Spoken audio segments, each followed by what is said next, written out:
नमस्कार दोस्तों, मैं हूं गजराम। आप देख रहे हैं डी अपडेट 24/7। अभी आप देख रहे हैं रसिया खानपुर से बीसलपुर मार्ग को, जो किस अवस्था में दोस्तों, इसकी कंडीशन क्या है, इसे आप अच्छे से देख सकते हैं। जो वर्षों से है, कोई नई नहीं है दोस्तों। आज से पहले जो पूर्ववर्ती सरकारें रही हैं, उनके कार्यकाल के चलते भी इस रोड की यही परिस्थिति रही है, जबकि इससे भी अधिक दयनीय अवस्था रही है।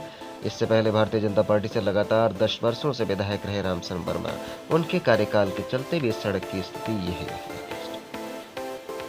और आज उनके बेटे हैं विधायक, जो भारतीय जनता पार्टी से हैं, विवेक वर्मा। इनके विधायक बनने के बाद भी दोस्तों कोई परिवर्तन नहीं है। आज भी वही परिस्थिति है, जिसे हम लगातार अपने YouTube चैनल के माध्यम से दिखाते रहते हैं दोस्तों, पोर्टल के माध्यम से भी दिखाते हैं, और हमारे जो अन्य मीडिया बंधु हैं वो अखबारों के माध्यम से एवं YouTube चैनल डिश टीवी आदि के माध्यम से दिखाते रहते हैं दोस्तों। जो मीडिया कर्मी बंधु जो हैं, उनका दायित्व भी है, और हमारे जनप्रतिनिधि जो हैं, उन्हें भी समझने की आवश्यकता है दोस्तों। जो चुनाव से पहले जनता के मध्य निर्वहन करने का वादा करते हैं, लेकिन जो चुनाव जीतते हैं उसके बाद भूल जाते हैं दोस्तों। यदि इस तरीके के विकास कार्य को जनता विकास समझती है तो विकास कार्य नहीं, ये विनाशकारी है दोस्तों। और उन नेताओं को भी अच्छे से समझ लेना चाहिए, ये विकास कार्य नहीं, वास्तविक रूप से विनाशकारी है, जिसे नेता अच्छे से समझते हैं और आज की जनता जो है वो भी समझ रही है। लेकिन जो आज हमारा जनसमूह है वो ये नहीं समझ पा रहा हमें कैसे व्यक्ति का चुनाव करना है। लालच में आकर गलत लोगों का चुनाव कर बैठती है, जिस कारण से जनता का हनन होता है, और चारों तरफ से होता है, एक तरफा नहीं दोस्तों। इसलिए हमारे जनसमूह को भी अच्छे से समझते हुए उस व्यक्ति का चुनाव करना चाहिए जो वास्तविक धरातलीय विकास के लिए खरा उतरे, और जो आने वाला समय है उसको भी सुरक्षित करें। और साथ में दोस्तों हमें उस बात का भी ध्यान रखना है, जो आज के हमारे आर्थिक फायदे को अधिक फायदा क्यों ना पहुंचा रहा हो, लेकिन हमारा भविष्य सुरक्षित रहे, इस चीज का भी हमें प्रमुख रूप से ध्यान रखना है, चाहे वह जनप्रतिनिधि हो, चाहे वह सरकार। इस समय दोस्तों हम अब भड़रिया गांव क्रॉस कर चुके हैं, और भड़रिया गांव से पहले अमृता गांव को भी हम क्रॉस कर चुके हैं। अब आगे भड़रिया मोड़ आने वाला है दोस्तों। और रोड के दोनों साइड में देख रहे हैं, लंबे समय से यहाँ पर वृक्ष हुआ करते थे, बड़े बड़े वृक्ष थे, और कुछ छोटे वृक्ष भी थे दोस्तों, जो लंबे समय पूर्व तैयार किए गए थे, जो मुश्किल से तैयार हुए, जिनको अब काट दिया गया है, क्योंकि नेशनल हाईवे 730C का निर्माण होने जा रहा है दोस्तों। इस कारण से इन पेड़ को काट दिया गया है। और देख रहे हैं मिट्टी ताज़ी दिख रही है दोनों तरफ, जेसीबी आदि चलाकर उनकी जड़ों का खुदान कर उसको लेबल किया जा रहा है, जिस कारण से मिट्टी अभी ताज़ी है दोस्तों। जल्द ही इस रोड का निर्माण शुरू हो जाएगा, लेकिन कमी है तो इस रोड की सिर्फ इतनी कि नेशनल हाईवे 730C को मात्र 10 मीटर की चौड़ाई में बनाया जा रहा है, लेकिन इसमें डिवाइडर बनाना चाहिए था मध्य में, उसको ना बनाकर इसको सिंगल रोड के माध्यम से उसको बनाया जा रहा है, जो कि हादसों को दावत देगा दोस्तों, जिससे अधिकांश हादसे होंगे, सड़क पर लोगों की मौतें होंगी। इसके लिए सरकार को जिम्मेदारी लेनी चाहिए थी, लेकिन सरकार ने लापरवाही पूर्वक इस निर्णय को लिया है। जहां भी दोस्तों इस प्रकार की सड़कें हैं, वो लोगों की जिंदगियों के साथ खिलवाड़ करते हुए उनको मौत के घाट उतारती हैं। इस चीज का हमारी सरकार को प्रमुखता से ध्यान रखते हुए नियम में परिवर्तित करने की आवश्यकता है। इसी के साथ हमारे जो क्षेत्रीय जनप्रतिनिधि हैं, उनको भी अच्छे से समझते हुए इस नियम को परिवर्तित कराते हुए डिवाइडर को इस रोड में सम्मिलित कराने की आवश्यकता है, ताकि लोगों की मौतें ना हो। कारण जो हमारे क्षेत्रीय लोगों को भी अच्छे से समझना होगा, और हमारे जो जनप्रतिनिधि हैं उनको भी। अब हम दोस्तों इस समय भड़रिया मोड़ पर आ चुके हैं, और दाहिनी साइड में आप देख रहे हैं जेसीबी चल रही है, जिन वृक्षों का कटान हुआ है उनकी जड़ों का खुदान कर रही है। और सामने यहाँ पर एक होटल भी था दोस्तों, जिस पर जलेबी आदि बिक्री हुआ करती थी, उसको हटा दिया गया है, क्योंकि रोड का निर्माण कार्य जो है वो आरंभ हो चुका है। और ये जो बाईं साइड में जो रोड गया है, बरेली की ओर जा रहा है दोस्तों, यहाँ पर एक बस खड़ी हुई है, और सामने आप एक ब्रिज देख रहे हैं, ये अब बीसलपुर को जाता हुआ मार्ग है। अब इसके ऊपर हम आ चुके हैं दोस्तों, और इस ब्रिज की जो कंडीशन है उसे भी हम आपको दिखाएंगे। अब यहाँ पर ब्रिज पर चढ़ने से पहले ही बिल्कुल जंप है जो डाउन है, ये नहीं होना चाहिए, इस कारण से ब्रिज को नुकसान पहुंचता है दोस्तों, और ये जल्द ही डैमेज हो जाएगा। अब यहाँ से उतरेंगे, यहाँ पर भी जंप है दोस्तों। अब इससे क्या होता है, जब स्पीड में वाहन आता है तो उसको झटका लगता है, पुल को हानि पहुंचाता है।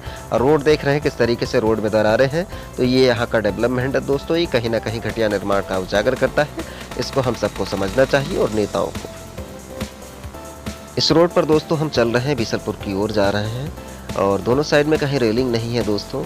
इस कारण से कोई भी वन्य पशु सड़क पर अचानक आ सकता है, जिससे बड़ा हादसा भी हो सकता है।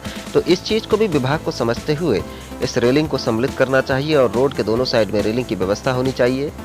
और जहाँ से भी दोस्तों गांव आदि के लिए मार्ग जा रहा हो तो वहाँ पर कट होना चाहिए, क्योंकि आवागमन बाधित ना हो। इस चीज़ का भी प्रमुखता से विभाग को ध्यान रखना है, जो बहुत ही ज़रूरी है।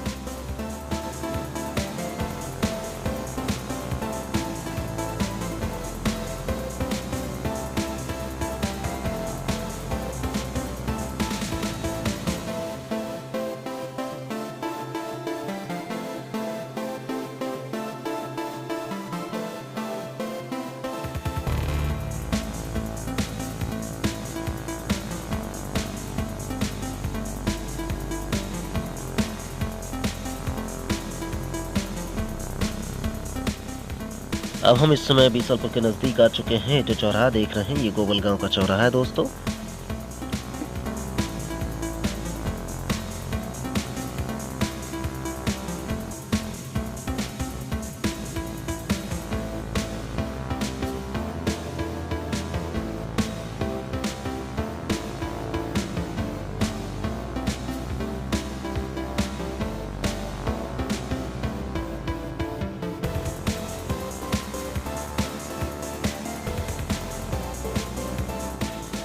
अब हम दोस्तों धीरे धीरे गोबल गांव को क्रॉस कर चुके हैं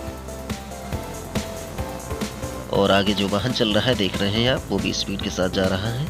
और रोड के दोनों साइड में आप देख रहे हैं बड़े स्तर में जल भराव है दोस्तों। अब ऐसे में ये जो खाई है इसमें कोई वाहन चला जाए तो दर्दनाक हादसा भी हो सकता है, लेकिन हमारे प्रशासनिक लोगों को ये सब दिखाई नहीं देता है। अब देखिए इधर भी जल भरा है, नाला पक्का नहीं है, और उस साइड में भी जल भराव है जो लंबे समय से है, कोई नया नहीं है। लेकिन विकास कार्यों में कोई परिवर्तन नहीं, सिर्फ पैसा इधर उधर ठिकाने लगा दिया जाता है, लेकिन ये सब दिखाई नहीं देता है। बदबू आ रही है दोस्तों यहाँ पर, इसे आप समझ सकते हैं। जो बीसलपुर को आते जाते हैं लगातार वो जानते हैं, और जो कभी कभी निकलते हैं वो भी देख रहे हैं क्या अवस्था है।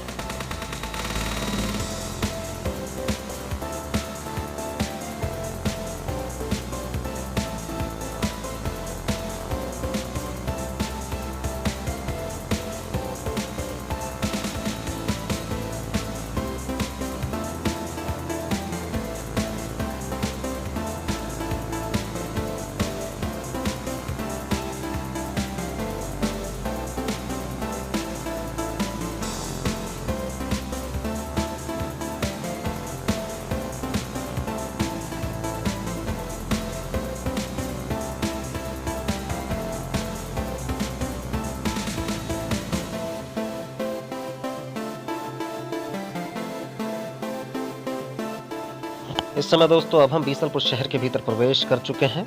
ये शुरुआती सफर है बीसलपुर शहर का, और आगे जो आप ईदगाह चौराहा देखेंगे तो उसे देखने के लिए आप जुड़े रहिए, कुछ समय प्रतीक्षा करें दोस्तों।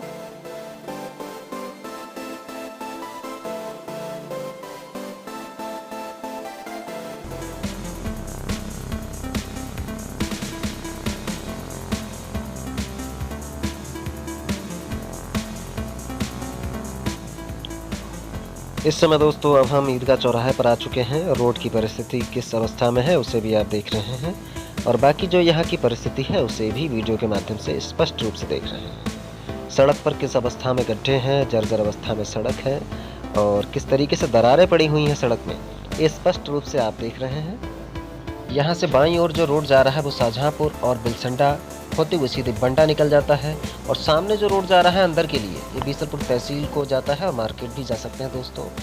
अब यहाँ से हम दोस्तों बाईं ओर मुड़े हैं, जो सीधे 12 पत्थर होते हुए पीलीभीत को निकल जाएगा, और पीलीभीत आसाम चौराहे पर पहुँचकर आप बाईं साइड पर मुड़कर बरेली के लिए जा सकते हैं, और दाहिनी साइड में यहीं से मुड़कर आप सीधे पूरनपुर को भी जा सकते हैं। वीडियो में दोस्तों जो सड़क की परिस्थिति देख रहे हैं उसे कमेंट के माध्यम से अवगत कराते हुए जिम्मेदार अधिकारियों को भी अवगत कराएं, ताकि नेताओं के साथ में प्रशासनिक जिम्मेदार अधिकारियों को भी कान खुल सके, जो बहुत ही आवश्यक है दोस्तों, क्योंकि इन्हीं गड्ढों के कारण से आए दिन हादसे होते हैं, जिस कारण से बेकसूर लोग अकारण मारे जाते हैं, लेकिन इन नेताओं को कोई फर्क नहीं पड़ता है दोस्तों। इसलिए हम सबको आगे आकर इसके प्रति कड़ी प्रतिक्रिया व्यक्त करनी चाहिए, और जो भी जिम्मेदार है उन सब तक किसी भी माध्यम से आवाज़ पहुंचा सकते हो तो पहुंचाइएगा ज़रूर, चाहे सोशल मीडिया के माध्यम से हो, चाहे किसी भी प्लेटफॉर्म के माध्यम से अपनी आवाज़ को पहुंचाना है तो ज़रूर पहुंचाइए दोस्तों। आगे जो आप दाहिनी साइड में रोड देख रहे हैं दोस्तों, ये बीसलपुर थाने के लिए जाता है। यहाँ से बीसलपुर तहसील को भी जा सकते हैं।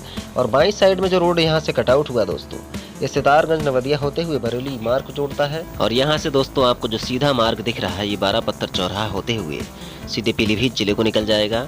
पीलीभीत आसाम चौराहे से आप यदि दाहिनी साइड को जाएंगे तो सीधे पूरनपुर होते हुए अन्य शहरों को भी जा सकते हैं दोस्तों।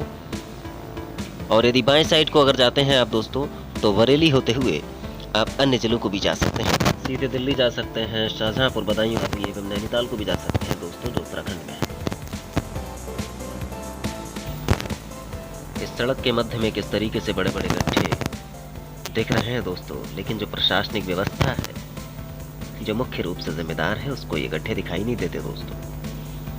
लेकिन जब कोई यहाँ पर बड़ा हादसा हो जाएगा तब इनको ये गड्ढे भी दिखाई देंगे, और यहाँ पर जो मृत अवस्था में शव पड़े होंगे वो भी।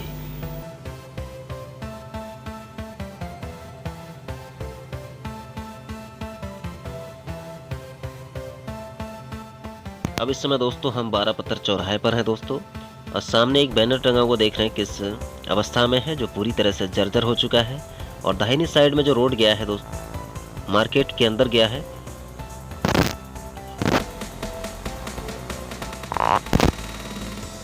और यहाँ पर आप सामने देख रहे हैं बाईं साइड में SRM इंटर कॉलेज है दोस्तों।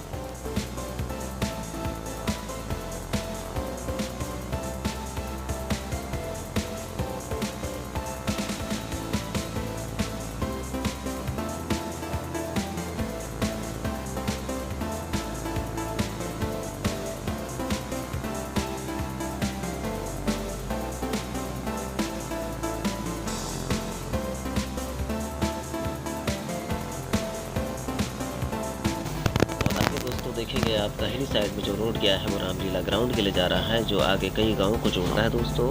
और इस चौराहे से आगे बाईं साइड में जो रोड गया है, जो रामपुरा गांव आदि को जोड़ते हुए कई गांवों को जोड़ता है।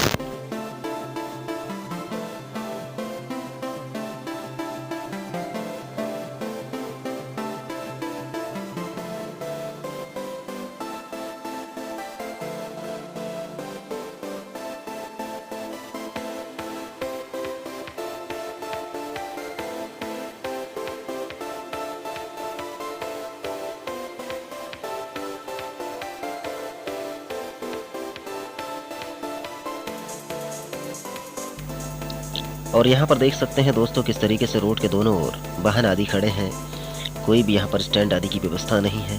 और जो बाईं साइड में आप पेट्रोल पंप देख रहे हैं, ये पाल पेट्रोल पंप है। अब यहीं से दोस्तों हम यू टर्न लेते हुए सीधे उगनपुर मरौली के लिए रवाना होंगे। अब हम आ चुके हैं रसिया खानपुर रोड पर। अब हम सीधे उगनपुर मरौली के लिए चल रहे हैं।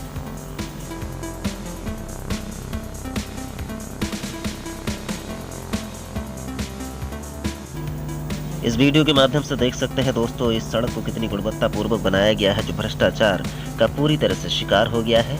उसके बावजूद भी यहाँ के नेता स्वयं को प्रशंसा का पात्र मानते हैं। तो इस तरीके से है यहाँ की घृणित मानसिकता पूर्वक यहाँ की नेताओं की रणनीति। यदि इसके उपरांत भी इस तरीके का विकास कार्य होता है और हमारा जनमानस चुपचाप सोता रहता है और ऐसे ही नेताओं को वोट करता रहेगा हमेशा, तो कभी भी सुख चैन प्राप्त नहीं होगा दोस्तों। नेता इसी तरीके से भ्रष्टाचार करते आ रहे हैं और आगे भी करते रहेंगे। इसलिए हमारे जनमानस को जागने की आवश्यकता है, तभी भ्रष्टाचार मुक्त भारत हो सकता है। इसलिए हमारे जनमानस को समझते हुए निर्णय लेने की आवश्यकता है।